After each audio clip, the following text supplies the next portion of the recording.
Smart city ગણાતા અમદાવાદ શહેરના ઓઢવ સ્મશાન ગૃહમાં મોતનો મલાજો પણ જળવાયો નથી। આ ઘટના સામે આવી છે। મૃતકના સ્વજનોએ ટાયરો અને ગોદડા સળગાવીને અંતિમ વિધિ કરવાની ફરજ પડી। ત્યારે શું છે સમગ્ર મામલો, જોઈએ ખાસ અહેવાલમાં।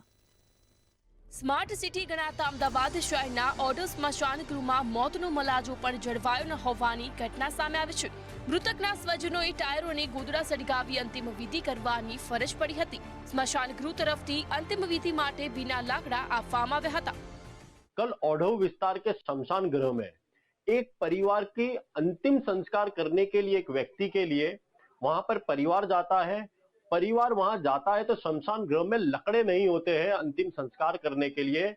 4 घंटे इंतजार करने के बाद उस परिवार ने अंतिम संस्कार करने के लिए टायर का उपयोग किया गया।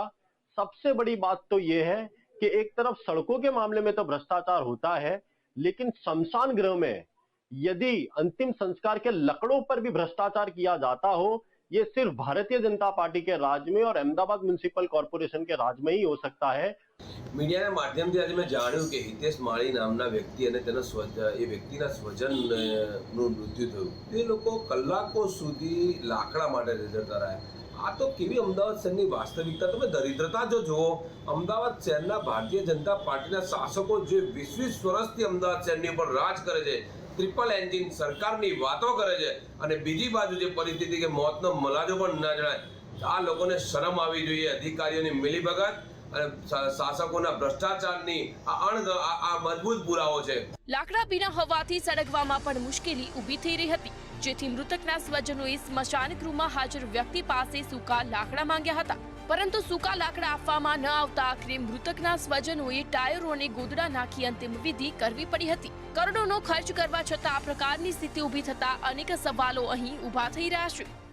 જેને પોતાનો સ્વજન ગુમાવ્યો, જેની અંતિમ વિધિ એટલે કે મોતનો મલાજો ન સચવાય, તે હદે સંપૂર્ણપણે અંતિમ વિધિ કરવા માટેના સૂકા લાકડા ન મળતા તેમને સ્વજનોએ ગોદડા અને ટાયરથી પોતાના જે ગુમાવેલા સ્વજન છે એની અંતિમ વિધિ કરવી પડવાની ફરજ પડી।